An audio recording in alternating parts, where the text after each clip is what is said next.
So a few years ago, my wife and I went to Busch Gardens theme park and we had a blast. We didn't take any friends, we didn't take any kids. It was just the two of us, and we made it a point to ride every roller coaster in the park in one day. It was exciting, it was thrilling. We had a blast, but by the end of the day, we were exhausted. And we got to the last ride, and it was like we had run out of adrenaline. We got on this ride, and it was a drop zone ride, the kind of ride that I'd been on dozens of times before. But because we were so worn out from all the other rides, I think we were just out of adrenaline. And that led us to a rather scary experience, because without the adrenaline rush that comes with a roller coaster ride, there's no thrill. It's just fear.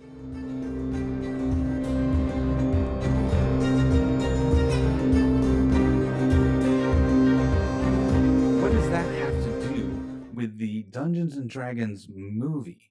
Well, Martin Scorsese recently compared the Marvel Cinematic Universe to theme park rides. The Marvel movies are not real cinema. He said real cinema is when humans convey emotion and meaning to other humans through film.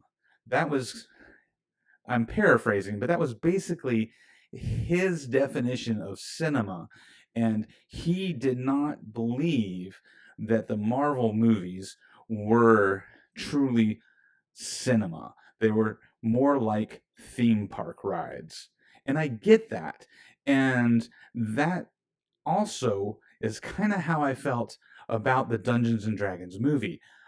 But here's the thing, I don't disagree with Scorsese, but I don't think that's a problem. Everything, Everywhere, All at Once is an amazing cinematic experience. It's interesting and different and new. But for every one of those movies, you get Dances with Wolves, Green Book, and La La Land. All three of those won Academy Awards, and I didn't connect with those at all. A couple of them I couldn't even finish watching. I thought they were so bad. So when it comes to the Dungeons and Dragons movie, this movie is just fun. I said that in my spoiler-free review. This movie is a blast. You can tell that the actors are having a great time. They're having fun making the film, and that translates to the audience. You enjoy these characters, at least I did. I enjoyed these characters. I wanted to root for them. I was interested. I was hooked, and I enjoyed the roller coaster ride that was this movie. And that really is an apt description. This movie is a roller coaster. It's full of ups and downs and exciting, but it rushes from one moment to the next so fast that there's no real breathing room. So that's what kind of doesn't work. The movie is so exciting and there's so much packed into it that it's enjoyable, but there's not a real connection to the characters. Don't get me wrong, like I said, I really liked the characters and I wanted to root for the characters. So when Dork the druid trounces the wizard at the end, I was excited for her. I identified a catharsis for the character, but me as a viewer didn't really feel the catharsis. Partly because I I didn't have that emotional attachment to the heroes, and I didn't have that emotional distaste for the villain. And I think that's what the movie was really missing. I liked Daisy Head as the wizard.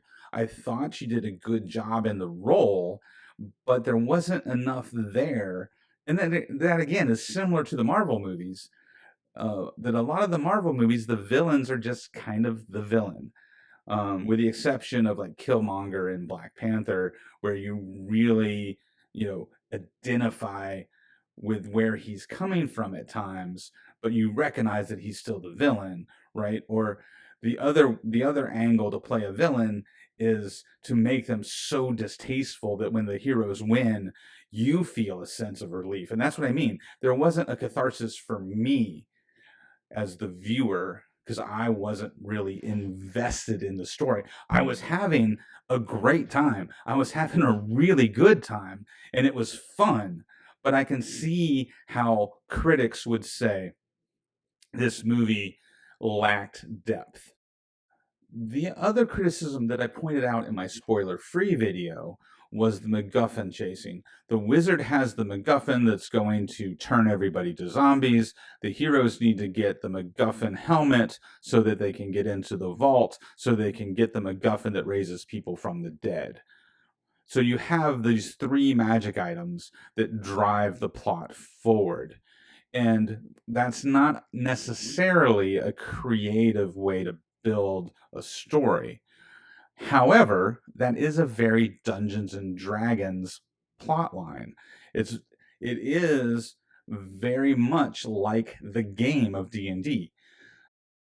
I understand the criticism of the MacGuffin chasing. I forgive that a little bit because it's a Dungeons and Dragons movie, and chasing down magic items is very much a part of the Dungeons and Dragons game. The other criticism I have is the humor. Not that it was bad, that it was over explained. There were definitely times where I laughed out loud. Like I said, I really enjoyed this movie, but I think there was unnecessary explanation of the punchline.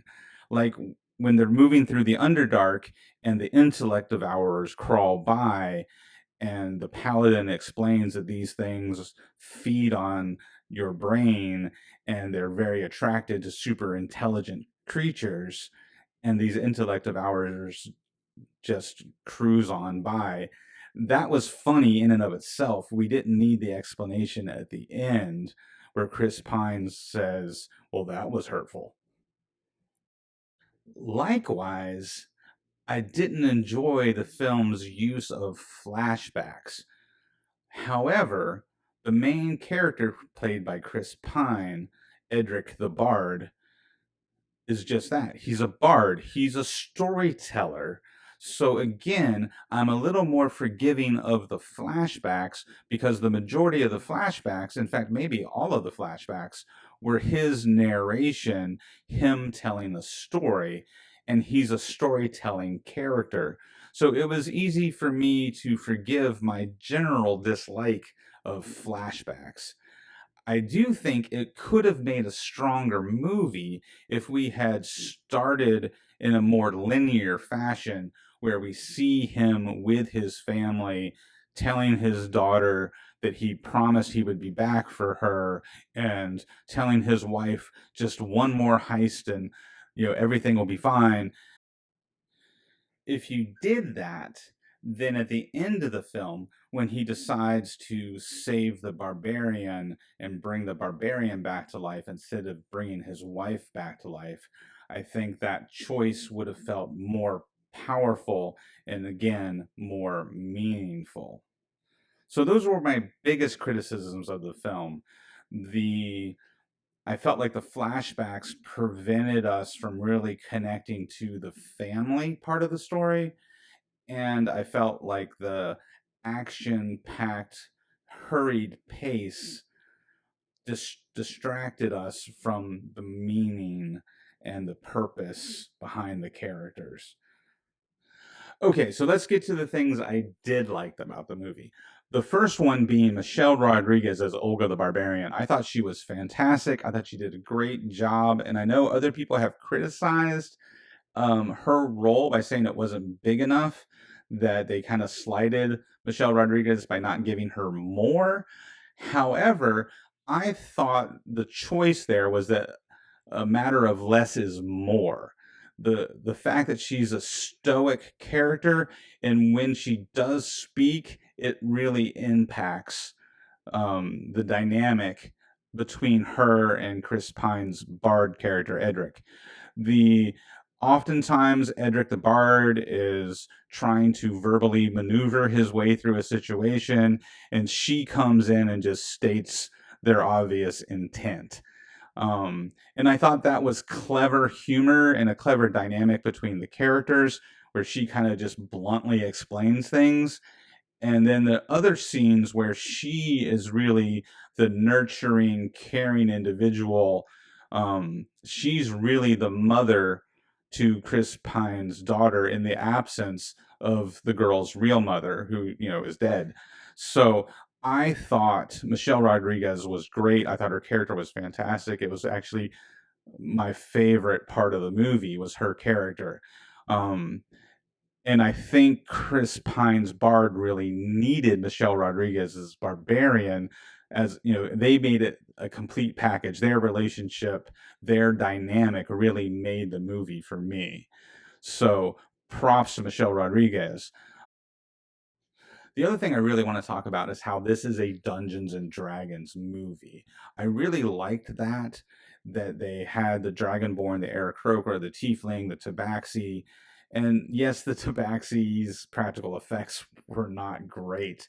But other than that, I thought they did a good job. I know some people have said the Tiefling didn't look enough like a Tiefling. That didn't bother me. Overall, I thought it was very fun to see Dungeons and Dragons on the big screen. Also, the spells, as someone who's been playing for a long time, I could identify just about every spell that was cast. I also liked how there were different takes on the spells. So at the end, when the sorcerer and the wizard duel, and it looks like they both cast Bigby's hand. Maybe it was supposed to be the sorcerer casting Maximilian's Earthen Grasp and the wizard casting Bigby's hand. But um, I liked how they each looked different, so that in playing Dungeons and Dragons, if you cast Bigby's hand, you can describe the hand however you want it to be. And I love the fact that the evil wizard, her hand was this like gnarly undead hand, and then the half elf sorcerer was this earthen hand. And I thought that was really neat to kind of show the distinctions between spell description versus spell mechanics, because they essentially work the same, which was why I didn't think what the sorcerer was casting was Maximilian's Earthen Grasp, because it moved around, and was interacting with the wizard's casting of the Bigby's hand. So I thought that was really neat. You could definitely see the animate object spell that turned the dragon statue against the heroes. I liked all the magic. The magic was so much better than like when you get to the end of the Harry Potter films and their wands are basically just blasters. I like the fact that the different spells looked different, and you, as a D&D fan, can really tell what spell is which, and I like that a lot. The biggest change I would make is at the end, I felt like the stakes needed to be higher, and I don't think it would have been that much harder to do. We already saw the wizard turn the wealthy patrons at the Colosseum into zombies. And I think you could have stuck around with that and shown those zombies starting to menace the crowd, and seeing the crowd running scared or getting mauled by these zombies, would not only have some subtext in a world where we live currently, and where people are saying eat the rich. Now we actually have rich zombies trying to eat the peasants. There could definitely be some subtext there, but I think it would have raised the stakes. I think it would have been more interesting and exciting to see those zombies going after the people, so that when the blimp flies over and is dropping out the treasure, which I thought was a great solution to the problem. But if you had had the the patrons in the Colosseum running from the zombies as well as running towards the treasure, I think that would have made it more exciting and more intense. So, to wrap up my thoughts on this film, it's a lot like that trip I took to Busch Gardens with my wife, where we rode every roller coaster in one day. This movie is a thrill a minute, ups and downs. It's super exciting, but it didn't end as strong as I would have liked to. But it's still a good movie. It's definitely the best Dungeons and Dragons movie ever made. The other ones were absolute crap. And I think it's probably the best movie for me that Hasbro has ever made. I don't like Michael Bay, so I haven't been a big fan of the Transformer movies. And I definitely think this was much better than any of the G.I. Joe movies. I can't think of another Hasbro movie that I enjoyed more than this one. So good job, Hasbro. Good job, Wizards of the Coast. Because here's the thing, this is exactly what Wizards of the Coast needs to do to improve the hobby. Smaller game companies don't have the money to make a feature film, but Wizards of the Coast does. So, what a movie like this does is it's full of exciting and interesting characters, and that makes you want to be an exciting and interesting character in the game.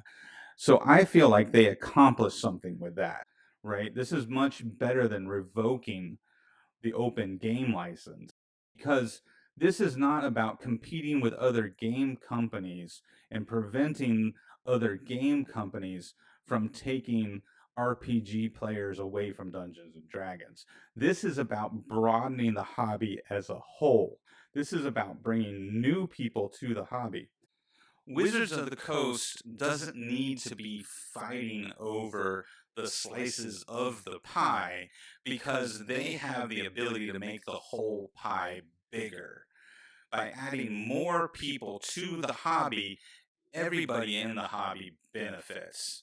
And that's the ultimate goal, I think, of this movie, and what Wizards of the Coast needs to be doing moving forward is making the pie bigger so that everybody's slice of the pie gets bigger too.